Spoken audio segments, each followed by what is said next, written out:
Hello there. Good morning, good afternoon, good evening, wherever you are. I'm Ryan in Singapore. Welcome to the mindfulness practice. I've kind of been searching for what's the theme of the things that we've been working on.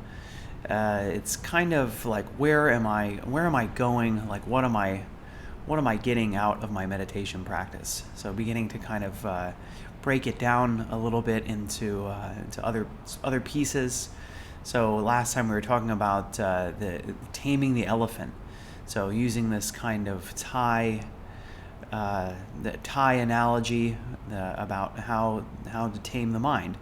And so as I've been thinking about future series, also, how to figure out what's going on during the meditation itself, and whether today's topic is what kind of attitude should I have during my meditation. And I think that talking about attitudes is helpful in sustaining our practice and reminding us what the practice is like, because I often talk about Judson Brewer.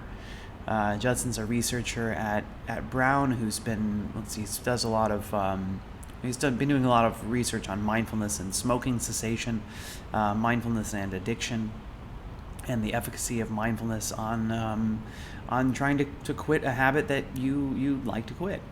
And one of Judson's the things that he's talked about is what it was like for him on meditation retreats. Is that he told me he just said in general that he's sweat through his shirts because he's trying so hard. That there's this desire for achievement in his meditation practice, and to observe that, and that meditation is meant to be hard work, but it's not meant to be that hard of work. And so let's talk about today some of the attitudes, and I've gone through the 9 attitudes of MBSR several times. That's about mindfulness in general, whereas I feel that, and I'm going to pronounce his name properly today, Gunaratana. Okay, there we go. Gunaratana. Well, Gunaratana has, in Mindfulness in Plain English, given us 11 attitudes. And this is something that I know about the MBSR attitudes, is that each one of them, although are interconnected, are distinct. And I find that I'm going to mess up his name again. His attitudes sometimes are repeating each other, but I don't think it matters, because I think it is good for us to know these attitudes, because I think it can help us in our practice, so that we can not sweat through our t-shirts, because that's not really so beneficial. So without any more introduction, I'm going to go ahead and I'm just going to read the excerpts out of Mindfulness in Plain English, because I think that's the best way, just to make sure I'm on it. So attitude number 1, don't expect anything. Just sit back and see what happens. Treat the whole thing as an experiment. Take active interest in the test itself, but don't get distracted by your expectation about results. For that matter, don't be anxious for any result whatsoever. Let the meditation move along at its own speed and in its own direction. Let the meditation teach you what it wants you to learn. Meditative awareness seeks to see reality exactly as it is. Whether that corresponds to our expectations or not, it requires a temporary suspension of all of our preconceptions and ideas. We must store away our images, opinions, and interpretations someplace out of the way for the duration. Otherwise, we stumble over them. Number 2, don't strain. Don't force anything or make grand, exaggerated efforts. Meditation is not aggressive. There is no violent striving. Just let your effort be steady and relaxed. Number 3, don't rush. There is no hurry, so take your time. Settle yourself on a cushion and sit as though you have a whole day. Anything really valuable takes time to develop. Patience, patience, patience. Number 4, don't cling to anything and don't reject anything. Let come what comes and accommodate yourself to that, whatever it is.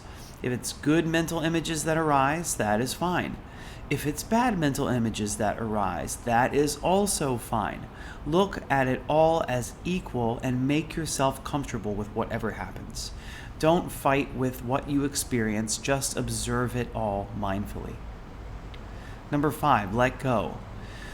Learn to flow with all the changes that come up. Loosen up and relax. Number 6, accept everything that arises. Accept your feelings, even the ones you wish you did not have. Accept your experiences, even the ones you hate. Don't condemn yourself for having human flaws and failings. Learn to see all the phenomena in the mind as being perfectly natural and understandable. Try to exercise a disinterested acceptance at all times and with respect to everything you experience. Number 7, be gentle with yourself. Be kind to yourself. You may not be perfect, but you're all you've got to work with. The process of becoming who you will be begins first with the total acceptance of who you are. Number 8, investigate yourself. Question everything. Take nothing for granted. Don't believe anything because it sounds wise and pious and some holy men said it. See for yourself. That does not mean that you should be cynical, impudent, or irreverent. It means you should be empirical.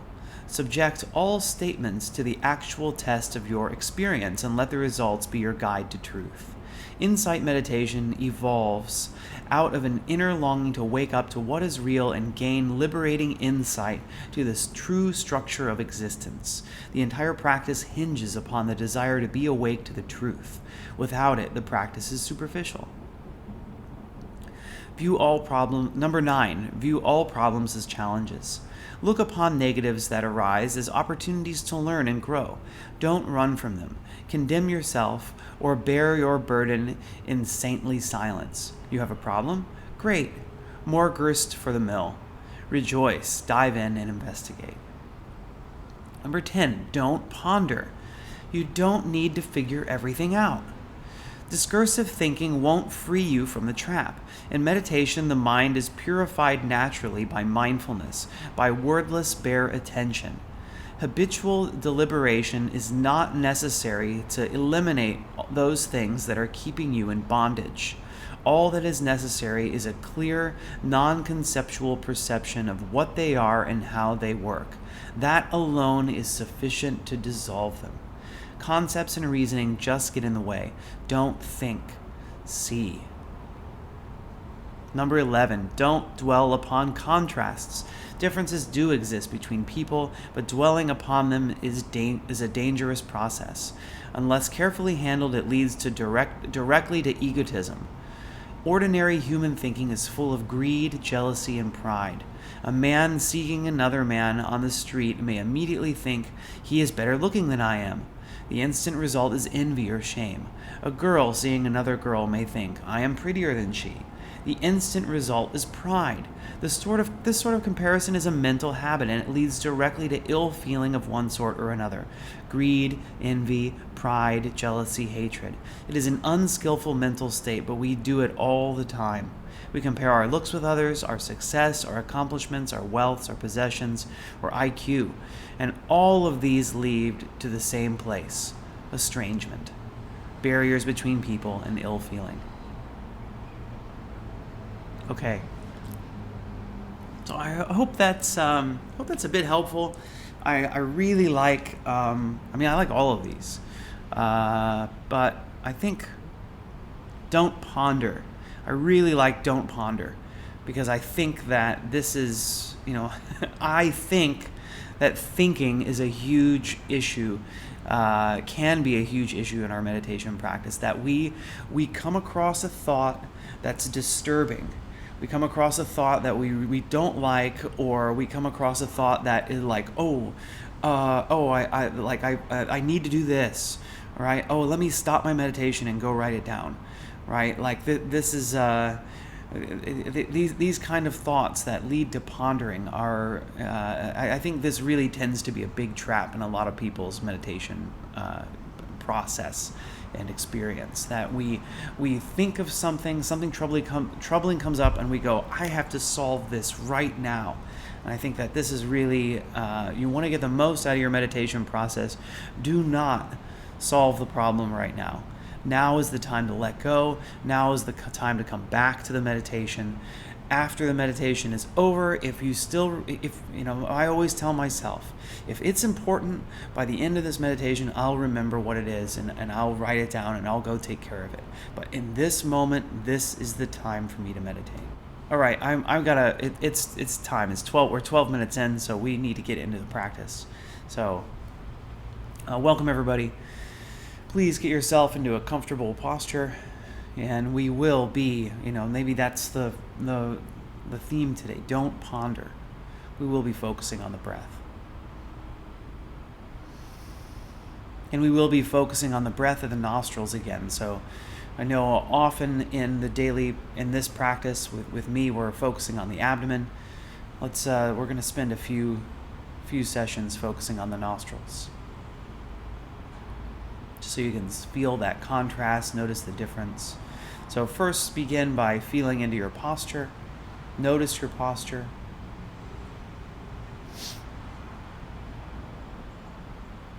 Choosing a posture that is supportive, that helps keep you awake and alert, but at the same time is relaxing.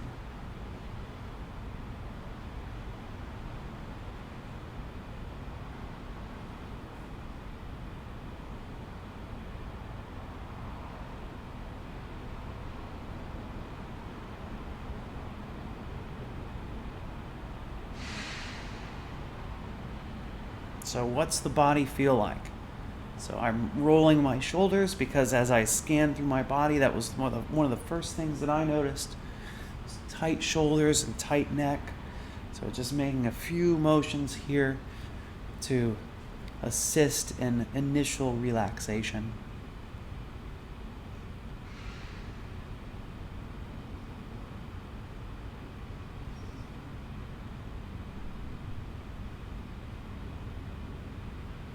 And then as we arrive in our posture in stillness, recognizing that of course the body is not perfectly still, the body continues moving with the breath. So first, with a wider lens, noticing everywhere that you feel the body breathing.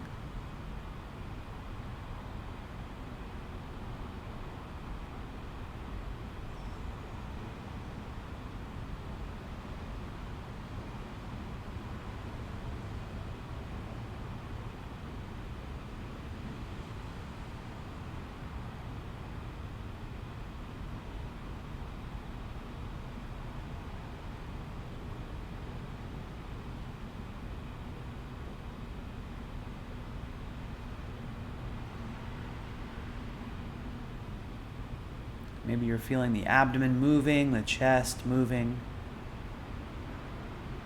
air coming in at the nostrils, coming into the trachea, or maybe even nostrils, sinuses, trachea, lungs, diaphragm, abdomen.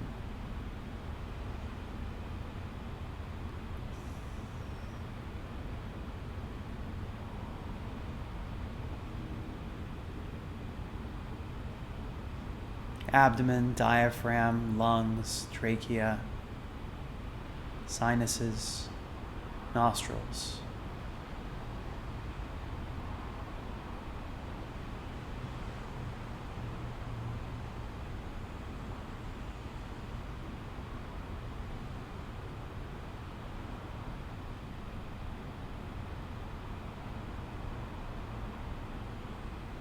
And slowly, purposely narrowing the focus. So letting go of all other parts of the breathing, allowing the attention to focus on the nostrils.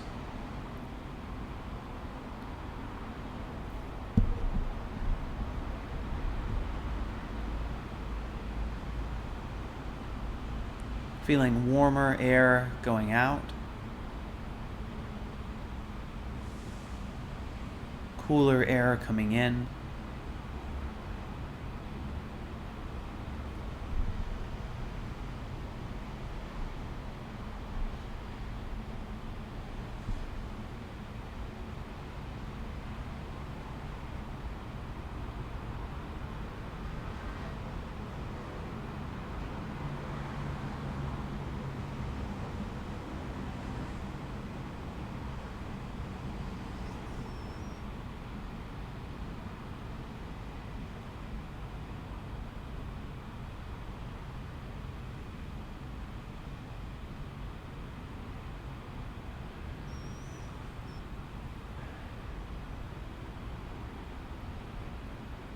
So where exactly do you feel the breath in the nostrils? Do you feel those little rings of skin on the inside of each nostril?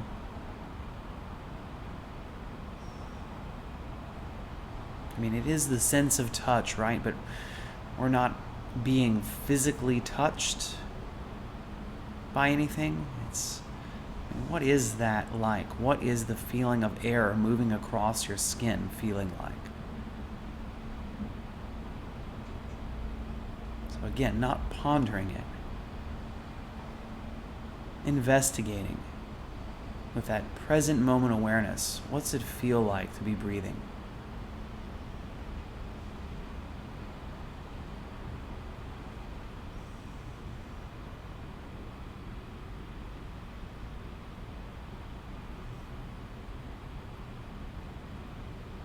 Feeling the left nostril completely. Can you focus your attention only on the left nostril?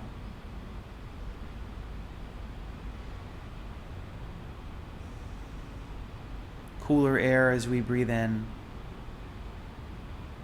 warmer air as we breathe out.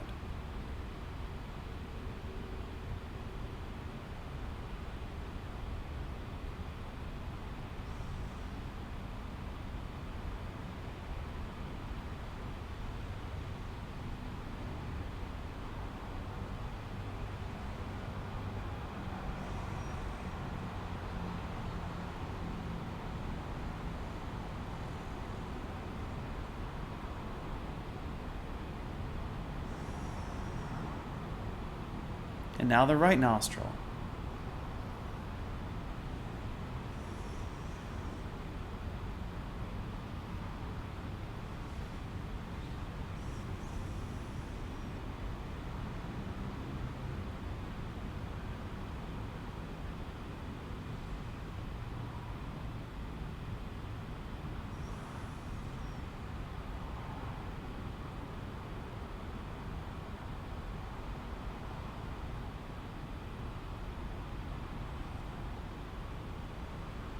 And sometimes when we're trying to focus, that inner monologue comes in and goes, "Whoa, what am I feeling?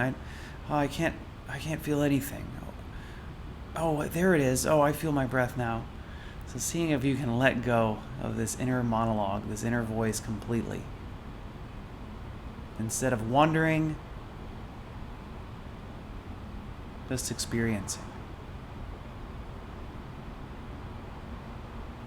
This is what the breath in my right nostril feels like.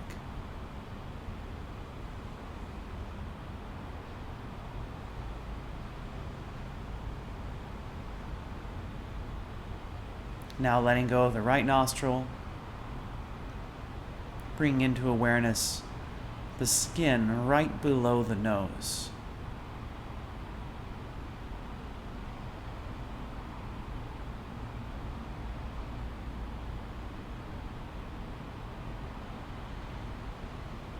Can you feel the air moving across that skin?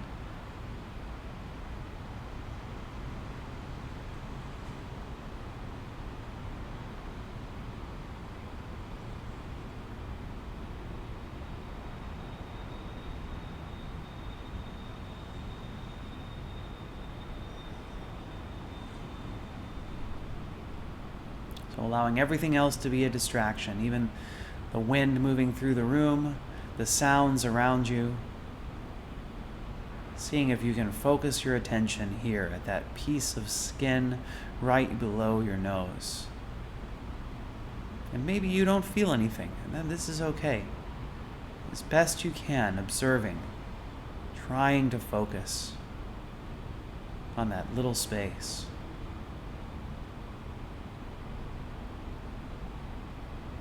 And so opening now to both nostrils, to the skin right underneath the nose.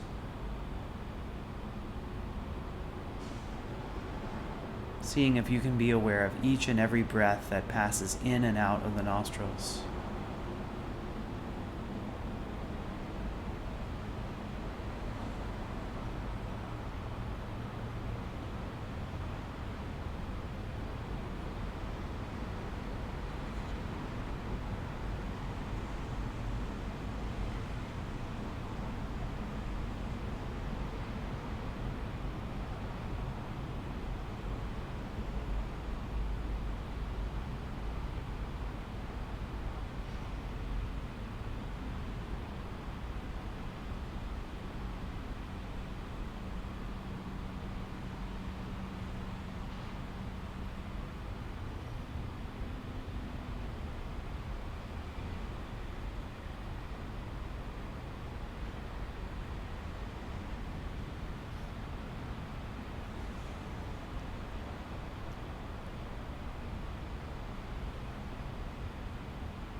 Every time the mind wanders, as best we can, letting go of that idea, that distraction, whatever it may be, and coming back to observing breath of the nostrils.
Congratulations, everyone. We've made it through our practice today.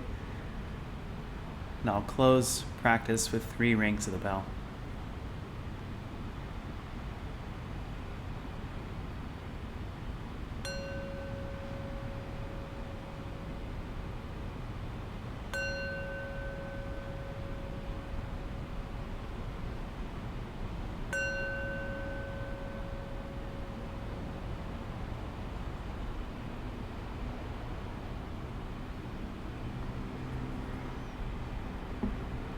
All right, well done. Feel free to stretch out, transition out of your period of formal meditation practice in any way you like.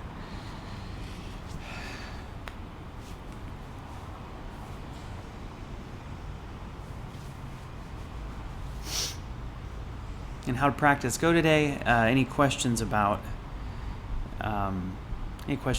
that? This piece that we've gone over, mindfulness in plain English.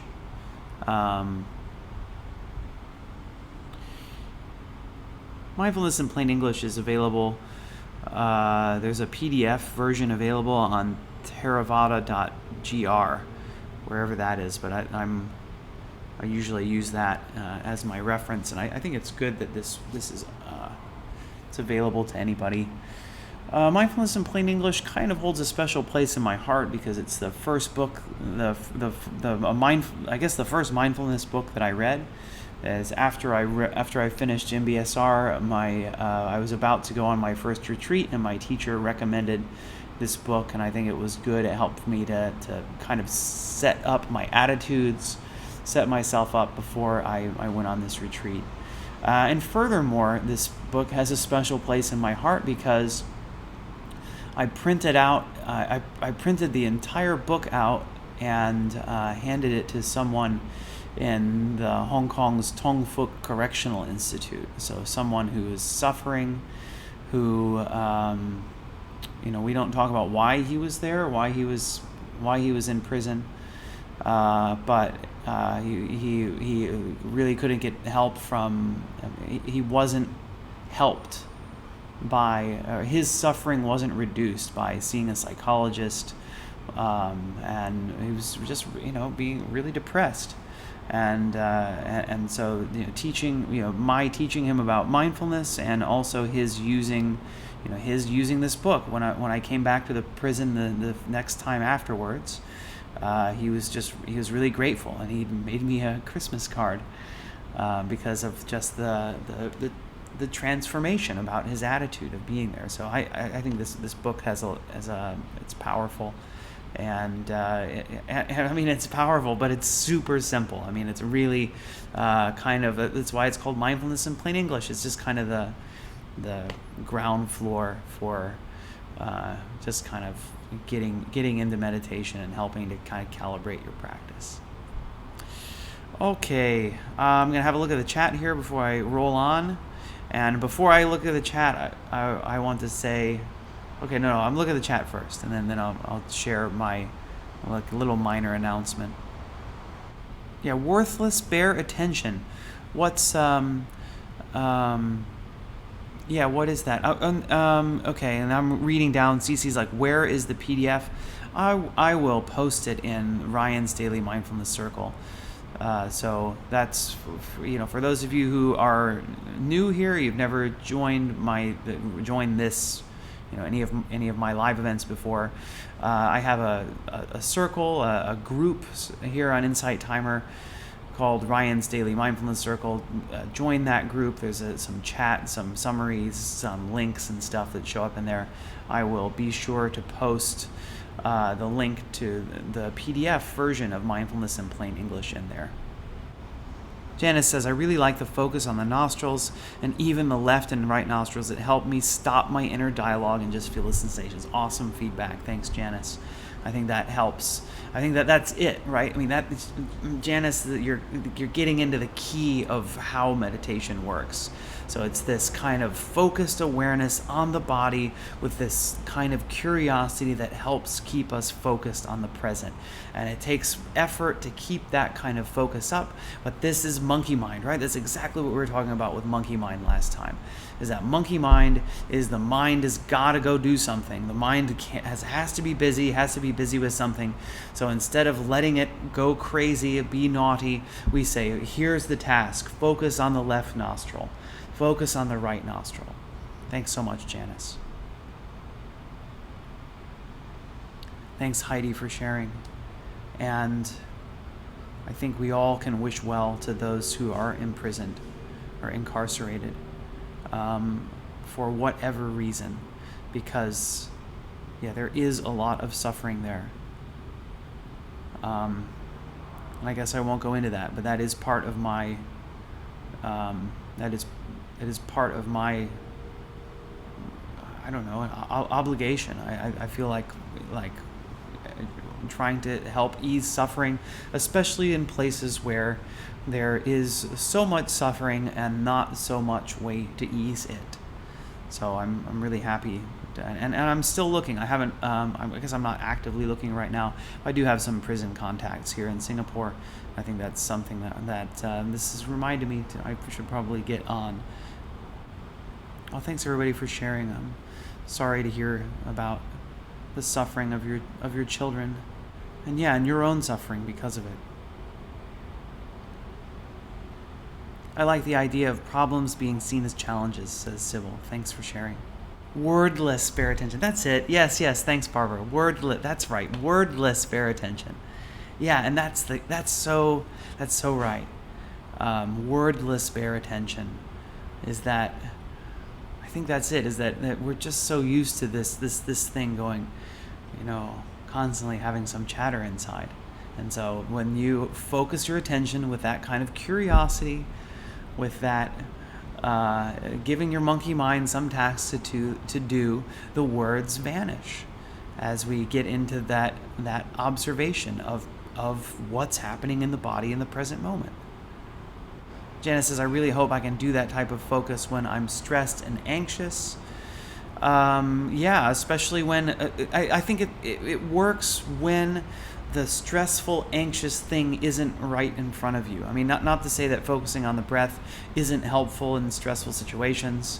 If you're in the middle of a stressful situation, you can focus your attention on your breath to monitor where you are and sometimes help to calm down. But I think it's especially helpful when the stress and anxiety are the mind going over something over and over again.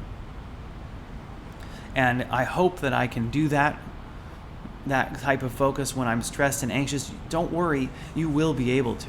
You will be able to when you've practiced. And that's really the key.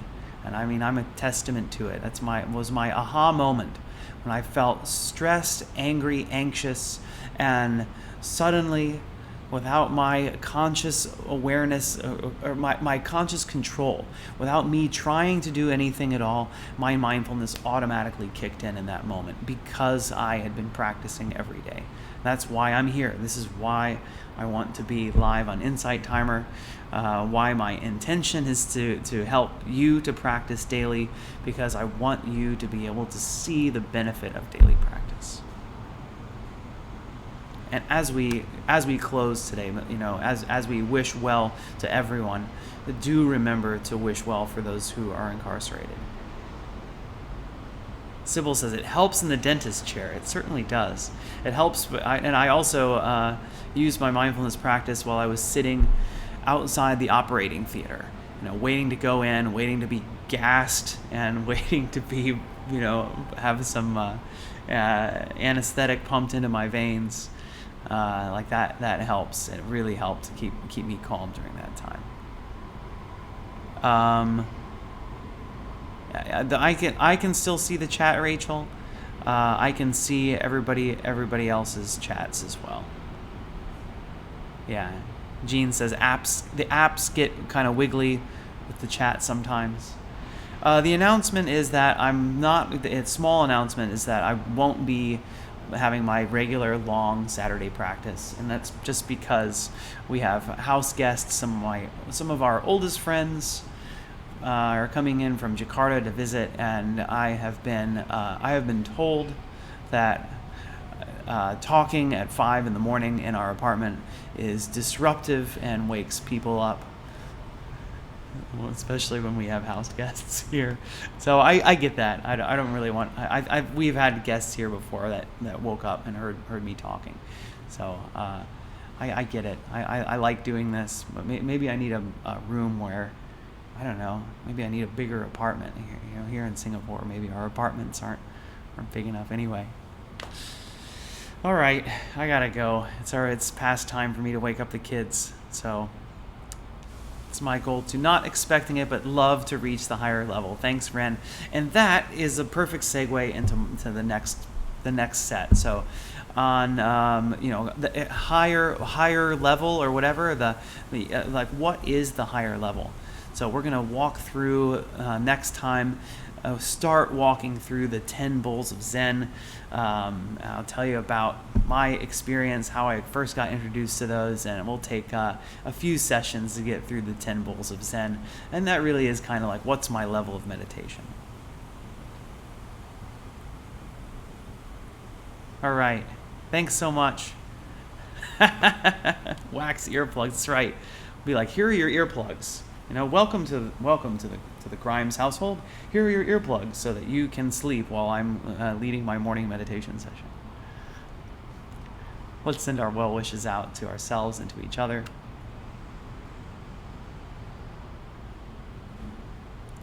May I be happy and peaceful. May everyone watching, listening, may all of you right now, wherever you are, I wish you all happiness and peace. May all human beings everywhere, those who are in the hospital, those who are incarcerated, those who are in leadership positions, those who are in war situations, those who are hungry, may all humans everywhere be happy and peaceful.